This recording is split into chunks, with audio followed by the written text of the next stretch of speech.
Hey everyone, I'm RRabbits. Welcome back to my channel, and welcome to a not analysis video. It's just gonna be more of like my initial reaction to the new Nemesis monster, Warthak. Warthak, for those of you that don't know, is the Nemesis to General Atum. And so we have Warthak the Skullcrusher, the original Warthak, the Earth one, the Warthak with the Earth-based weapon. We also have Warthak the Sunbringer, which is the one with the light-based weapon. And lastly, we have Warthak the Mountainsplitter, the one with the dark-based weapon. And I have no idea whether or not the stats are going to change. I'm assuming they may change. They've usually have changed with previous monsters, if I'm not mistaken. With Hydrotilla they changed for sure. With Lucifer I really can't remember. But anyways, looking at stats right now, like usual, the original is the weaker of the three. The other two, they have the same power, so they're powerful. They also appear to have the same life, which I don't think is usually the case. So I am thinking something is going to change in terms of stats. Looking at speed, however, Sunbringer appears to be the faster of the two. Actually, no, I lied. Mountainsplitter actually has the speed advantage. And looking at Skullcrusher, yeah, his stats are lower than the other two monsters.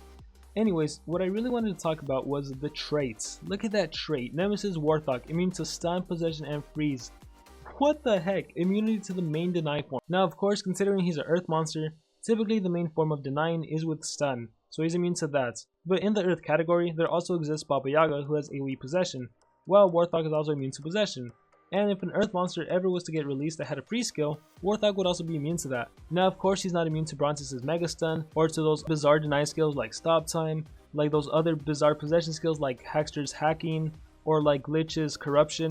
But still, just the fact that he's immune to the common deny skills, I find that to be quite insane.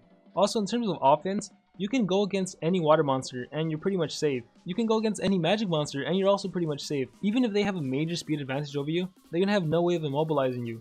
So this is definitely the best trait from the Nemesis monsters in my opinion. I know that Hydrotilla is technically immune to having its stamina drained, however that's only the water Hydrotilla.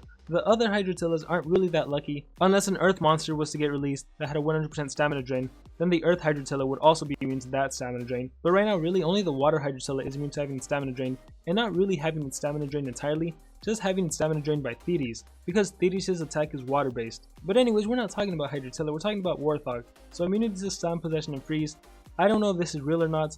At this point it doesn't really make sense, just considering that Hydrotilla had two effects essentially, immunity to freeze and super attuned, while Lucifer had immunity to burn and freeze. So then suddenly they bring Warthak with three different immunities. It doesn't make sense, so I don't know if this is for sure or not, but just again, initial reaction, what the heck.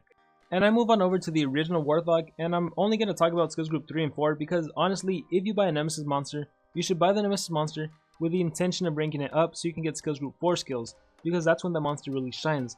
I'm not saying the monsters are terrible with just skills group 3, but it's truly in skills group 4 where they shine. And also for everyone out there that thinks you need to spend a lot of money to rank these monsters up, I would recommend that you use your Elementium to rank up as opposed to using Elementium to rank up common monsters they can buy for gems. Considering these monsters cost actual money, the best way to save money is to use Elementium. But let's go back and look at the skills on this monster. So we have Dawson Ghost, which everyone has. Remove shields gives them an extra turn. Remove shield is perfect to get rid of any shield the earth monster may have, but you get an extra turn, so this already deals 30 undisputed damage. You don't have the elemental weakness, so 30 damage guaranteed. Let's see what else you have. A 40 damage AoE that removes all positive stat effects and blocks shields from all targets. This is pretty good. This is really great, especially against earth monsters. Against an Oros, you can get rid of life regeneration, you can get rid of his double life. Against General Atum, you can get rid of the skill that gives double life to all of his teammates. Also against Batsa, this would work really great. Removes good effects and shield block, that is great. As for his unique skill from skills group 2, single-handed Skullcrusher. Deals very heavy earth damage, may apply quicksand to target, so currently in the game no one is immune to quicksand. Deals 65 damage with a 1 turn cooldown. What the heck, if you do this skill, 65 damage, knock out one enemy monster. On the next turn you can use Dawson Ghost, deal 30 initial damage on some other monster, and then you can use single-handed Skullcrusher again because it has a 1 turn cooldown. So together this would deal 95, well unless it's against an earth-based monster, but even if it is against an earth-based monster, then they're gonna have quicksand. What the heck. And keep in mind, this is just skills group 3. Let's look at skills group 4. Here we have a skill that gives them an extra turn again, 40 damage this time, removes shields, and applies nightmares. Wow, honestly, you can do these two skills back to back. 30 damage, then 40 damage, no elemental weakness, that's equivalent to 70 damage. 70 damage plus the enemy monster will have nightmares, plus no shields.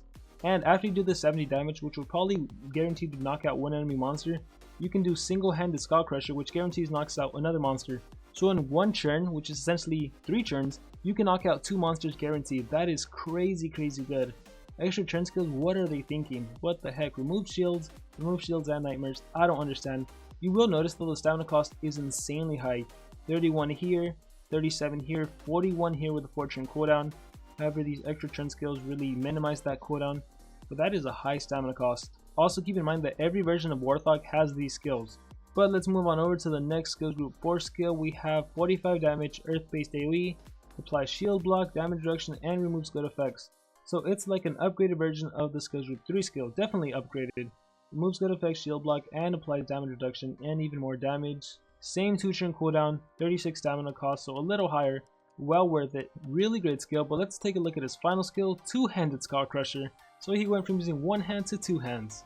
And wow, deals massive earth damage, removes shields from target, may apply quicksand to target, requires cooldown.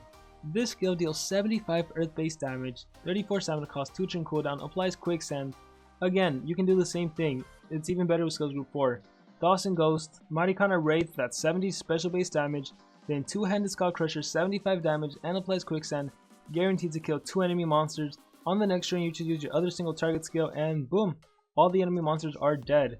Let's see, 34 stamina, let's see, 37, 31, that's 68 stamina, plus 41, that's 109, plus 34, yep, that's enough, that's under 140, and you're good. This monster is a killer.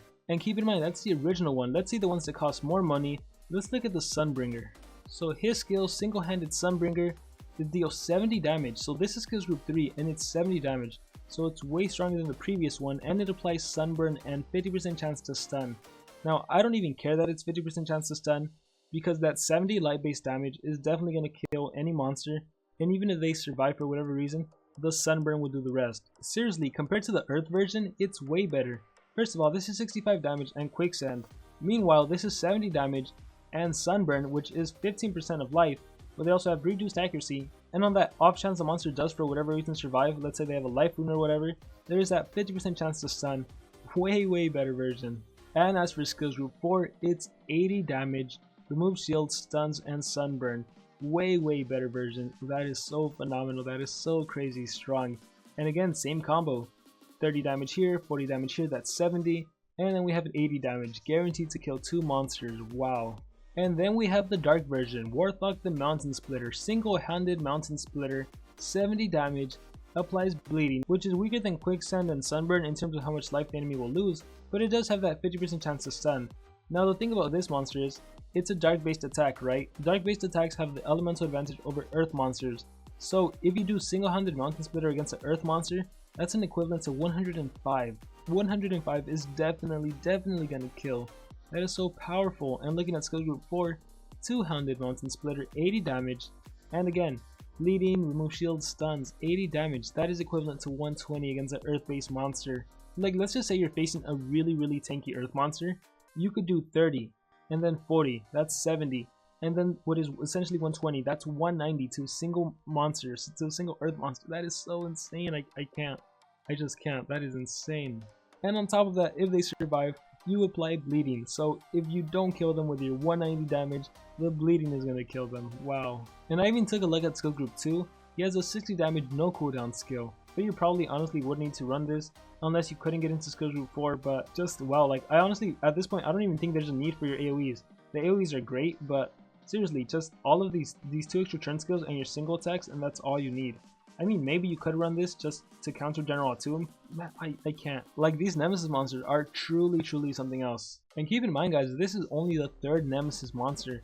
Who knows what else is going to be released? Who knows what the other Nemesis monsters? Who knows which is going to be the best Nemesis monster? But I want to end by saying, keep in mind that everything is not set in stone. A lot can change. I don't think the stats are going to be accurate. I don't think all of the skills are going to be accurate. I think they made this monster way too powerful, and they're going to nerf him. Well, technically it's not really a nerf, because if you read this note, data shown in the wiki is not official and may change. So technically it wouldn't be a nerf. But anyways, I just don't believe all the skills and all the stats are accurate, and so we'll have to wait and see, and I'll do an analysis when the monsters are actually out. With that being said, I'm RRabbits, and like always, remember to dream big and pursue your passions.